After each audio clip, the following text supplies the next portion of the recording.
ನಿನ್ನೆ ಅಪೆಕ್ಸ್ ಬ್ಯಾಂಕ್ನ ಚುನಾವಣೆ ನಡೆಯಬೇಕಿತ್ತು. ಆದರೆ ಕೊನೆಯ ಕ್ಷಣದಲ್ಲಿ ಚುನಾವಣೆಯನ್ನ ಮುಂದೂಡಿಕೆ ಮಾಡಲಾಯಿತು. ಚುನಾವಣೆ ಮುಂದೂಡಿಕೆಯಾಗೋದರ ಹಿಂದೆ ಏನಾಗಿದೆ, ಏನು ರಾಜಕೀಯ ಲೆಕ್ಕಾಚಾರಗಳು ನಡೆದಿದೆ, ರಹಸ್ಯ ಏನು, ಇದರ ಬಗ್ಗೆ ಸುವರ್ಣ ನ್ಯೂಸ್ಗೆ ಡೀಟೇಲ್ ಲಭ್ಯ ಆಗಿದೆ. ಯಾಕಾಗಿ ಕೊನೆಯ ಕ್ಷಣದಲ್ಲಿ ಎಲೆಕ್ಷನ್ ಮುಂದೂಡಿಕೆಯಾಯಿತು? ಮುಂದೂಡಿಕೆಯಾಗೋದಕ್ಕೆ ಕಾರಣ ದೆಹಲಿಯ ಸಂದೇಶ. ನಾನಾ ನೀನಾ ಅನ್ನುವಂಥ ಹೋರಾಟ ನಡೀತಾ ಇತ್ತು. ಈ ವೇಳೆ ಹೈಕಮಾಂಡ್ ಮಧ್ಯಪ್ರವೇಶ ಮಾಡಿದೆ. ಸಿಎಂ ಬಣ ಡಿಸಿಎಂ ಬಣ ಅನ್ನುವಂಥ ಪರಿಸ್ಥಿತಿ ಸೃಷ್ಟಿಯಾಗಿತ್ತು. ಸಿಎಂ ಬಣದಲ್ಲಿ ಗುರುತಿಸಿಕೊಂಡಂತ KN ರಾಜಣ್ಣ, ಡಿಸಿಎಂ ಬಣದಲ್ಲಿ ಗುರುತಿಸಿಕೊಂಡಂತ S ರವಿ ಇಬ್ಬರೂ ಕೂಡ ಅಧ್ಯಕ್ಷ ಸ್ಥಾನದ ಮೇಲೆ ಕಣ್ಣಿಟ್ಟಿದ್ರು. ಪೈಪೋಟಿ ನಡೀತಾನೆ ಇತ್ತು, ಮಾತುಕತೆಗಳು ನಡೆದ್ರು, ಸಂಧಾನ ಆದರೂ ಕೂಡ ಸಂಧಾನ ಮಾಡೋದಕ್ಕೆ ಸಾಧ್ಯ ಆಗಲಿಲ್ಲ. ಕೊನೆಗೆ ಹೈಕಮಾಂಡ್ ಮಧ್ಯಪ್ರವೇಶಿಸುತ್ತೆ. ಪಕ್ಷದ ಆದೇಶಕ್ಕೆ ಬದ್ಧರಾಗಿರಿ ಅನ್ನುವಂಥ ಸೂಚನೆಯನ್ನು ಕೊಡುತ್ತೆ. ಸಿಎಂ ಮಾತಿನ ಬಳಿಕ ನಾಮಪತ್ರ ಸಲ್ಲಿಕೆಗೆ ರಾಜಣ್ಣ ಮತ್ತು ರವಿ ಹಿಂದೇಟು ಹಾಕಿದ್ದಾರೆ. ಎಲೆಕ್ಷನ್ ಮುಂದೂಡೋದಕ್ಕೂ ಹೈಕಮಾಂಡ್ ಸೂಚನೆಯೇ ಕಾರಣ ಅನ್ನೋದು ಈಗ ಸಿಗ್ತಾ ಇರುವಂತ ಮಾಹಿತಿ. ರಣದೀಪ್ ಸುರ್ಜೇವಾಲಾ ಅವರು ಮಧ್ಯಪ್ರವೇಶ ಮಾಡಿದ್ರು. ಇದರಲ್ಲಿ ಸುರ್ಜೇವಾಲಾ ಅವರ ಮಧ್ಯಪ್ರವೇಶದ ಬಳಿಕ ಸಿಎಂ ಸಿದ್ದರಾಮಯ್ಯ ಅಲರ್ಟ್ ಆಗ್ತಾರೆ. ನಾಮಪತ್ರ ಸಲ್ಲಿಸಬೇಡಿ ಅಂತ ರಾಜಣ್ಣ ಮತ್ತು S ರವಿ ಅವರಿಗೆ ಸೂಚನೆಯನ್ನ ಕೊಡ್ತಾರೆ. ಇದರಿಂದಾಗಿ ಕೊನೆಯ ಕ್ಷಣದಲ್ಲಿ ಎಲೆಕ್ಷನ್ ಮುಂದೂಡಲ್ಪಡುತ್ತೆ. ಬೆಳ್ಳಿ ಪ್ರಕಾಶ್ ಅವರು ನಾಮಪತ್ರ ಸಲ್ಲಿಸಿದ್ರು ಅಧ್ಯಕ್ಷ ಸ್ಥಾನಕ್ಕೆ. 12:30 ಹೊತ್ತಿಗೂ ಕೂಡ ಎಲೆಕ್ಷನ್ ಆಗತ್ತೆ ಅನ್ನುವಂಥ ಸಾಧ್ಯತೆಯೇ ಇತ್ತು. ಕೊನೆಯ ಕ್ಷಣದಲ್ಲಿ ಎಲೆಕ್ಷನ್ ಮುಂದೂಡಿಕೆಯಾಗತ್ತೆ. ಕೊನೆಯ ಕ್ಷಣದಲ್ಲಿ ಎಲೆಕ್ಷನ್ ಮುಂದೂಡಿಕೆಯಾಗೋದಕ್ಕೆ ಕಾರಣ ಆಗಿದ್ದು ಹೈಕಮಾಂಡ್ನ ಸೂಚನೆ. ಹೆಚ್ಚಿನ ಡೀಟೇಲ್ ನೀಡೋದಕ್ಕೆ ನಮ್ಮ ಪ್ರತಿನಿಧಿ ಮಾರುತೇಶ್ ನೇರ ಸಂಪರ್ಕದಲ್ಲಿ. ಮಾರುತೇಶ್, ಈಗ ಅಪೆಕ್ಸ್ ಬ್ಯಾಂಕ್ ಎಲೆಕ್ಷನ್ ನಲ್ಲೂ ಕೂಡ ಹೈಕಮಾಂಡ್ ಇನ್ವಾಲ್ವ್ ಆಗುವಂತ ಸ್ಥಿತಿ ಬಂದಿದೆ ಇಲ್ಲಿ.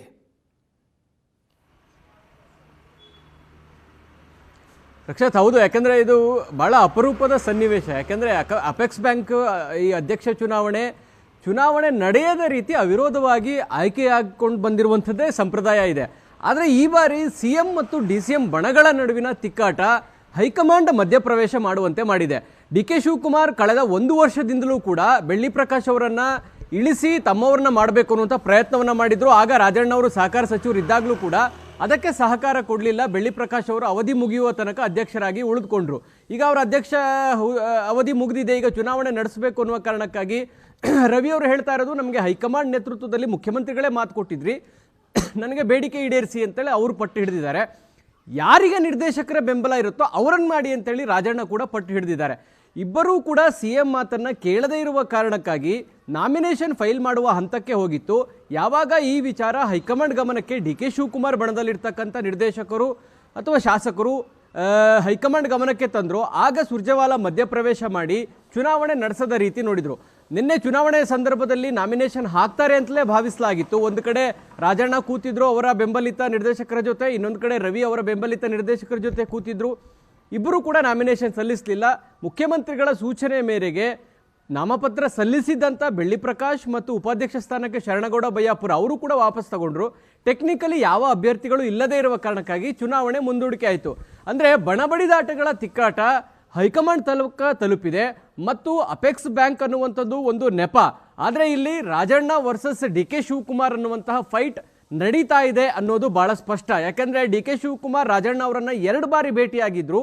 ಅಪೆಕ್ಸ್ ಬ್ಯಾಂಕ್ ಅಧ್ಯಕ್ಷ ಹುದ್ದೆಯನ್ನ ಈ ಬಾರಿ ರವಿ ಅವರಿಗೆ ಅವಕಾಶ ಮಾಡಿಕೊಡಿ ಎನ್ನುವಂತ ಮನವಿಯನ್ನ ಮಾಡುವ ಸಲುವಾಗಿ ಭೇಟಿಯಾಗಿದ್ರು. ಆದರೆ ರಾಜಣ್ಣ ಸುತಾರಾಮ್ ಒಪ್ಪಿರಲಿಲ್ಲ. ಯಾರಿಗೆ ನಿರ್ದೇಶಕರ ಬೆಂಬಲ ಇರುತ್ತೋ ಅವರಾಗ್ಲಿ ನೋಡೇ ಬಿಡೋಣ, ಚುನಾವಣೆ ನಡೀಲಿ ಅನ್ನುವಂಥ ಸವಾಲನ್ನು ಕೂಡ ರಾಜಣ್ಣ ಹಾಕಿದ್ರು. ಕಾರಣ ರಾಜಣ್ಣ ಅವರನ್ನ ಬೆಂಬಲಿಸುವಂತ ನಿರ್ದೇಶಕರ ಸಂಖ್ಯೆ ಹೆಚ್ಚಿದೆ ಅನ್ನುವ ಕಾರಣಕ್ಕಾಗಿ. ಹೀಗಾಗಿ ಸಿಎಂ ಕೂಡ ಇವರಿಬ್ಬರನ್ನ ಮನವೊಲಿಸುವಲ್ಲಿ ವಿಫಲ ಆದ್ರು, ಸಭೆ ನಡೆಸಿದ್ರು ಕೂಡ ಯಾವುದೇ ಒಮ್ಮತಕ್ಕೆ ಬರಕ್ಕೆ ಸಾಧ್ಯ ಆಗಲಿಲ್ಲ. ಹೀಗಾಗಿ ಹೈಕಮಾಂಡ್ ಅನಿವಾರ್ಯವಾಗಿ ಮಧ್ಯಪ್ರವೇಶ ಮಾಡುವಂತ ಪರಿಸ್ಥಿತಿ ನಿರ್ಮಾಣ ಆಯಿತು. ಪಕ್ಷ ಏನು ನಿರ್ಧಾರವನ್ನು ತೆಗೆದುಕೊಳ್ಳುತ್ತೋ ಅದಕ್ಕೆ ಬದ್ಧವಾಗಿರಿ, ಎರಡೂ ಅಲ್ಲದೆ ಇರತಕ್ಕಂಥ 3ನೇ ಆಯ್ಕೆಯನ್ನ ನೋಡಿ ಅನ್ನುವಂಥ ಸಲಹೆಯನ್ನ ಕೊಟ್ಟಿದ್ದಾರೆ. ಯಾಕಂದ್ರೆ ಇವರಿಬ್ಬರಲ್ಲಿ ನಾವಿಬ್ಬರನ್ನು ಕೂಡ ಸಮಾಧಾನ ಪಡಿಸುವಂತ ಪರಿಸ್ಥಿತಿಯಲ್ಲಿ ಇಲ್ಲ. ಹೀಗಾಗಿ ಇವರಿಬ್ಬರನ್ನು ಬಿಟ್ಟು 3ನೇವರ ಆಯ್ಕೆಯನ್ನು ನೋಡೋದು ಸೂಕ್ತ ಅನ್ನುವಂಥ ಸಲಹೆಯನ್ನ ಹೈಕಮಾಂಡ್ ಕೊಟ್ಟಿದೆ. ಈಗ ಚುನಾವಣೆ ಮುಂದೂಡಿಕೆ ಆಗಿರೋದ್ರಿಂದ ಕನಿಷ್ಠ 2-3 ತಿಂಗಳು ಚುನಾವಣೆ ನಡೆಯೋದಿಲ್ಲ. ಚುನಾವಣೆ ಘೋಷಣೆ ಆದಮೇಲೆ ಬಹುಶಃ ಒಂದು ತೀರ್ಮಾನವನ್ನು ಮುಖ್ಯಮಂತ್ರಿಗಳು ತೆಗೆದುಕೊಳ್ಳಬಹುದು ಅಂತ ಕಾಣಿಸುತ್ತೆ. ಮತ್ತು ಹೈಕಮಾಂಡ್ನ ಮೇಲ್ವಿಚಾರಣೆ ಅಥವಾ ಮೇಲುಸ್ತುವಾರಿಯ ನಂತರ ಈ ತೀರ್ಮಾನಗಳು ಆಗುತ್ತೆ ಅಂತ ಕಾಣಿಸ್ತಾ ಇದೆ. ರಕ್ಷತ್, ಥ್ಯಾಂಕ್ ಯು ಮಾರುತೇಶ್ ಮಾಹಿತಿಗೆ.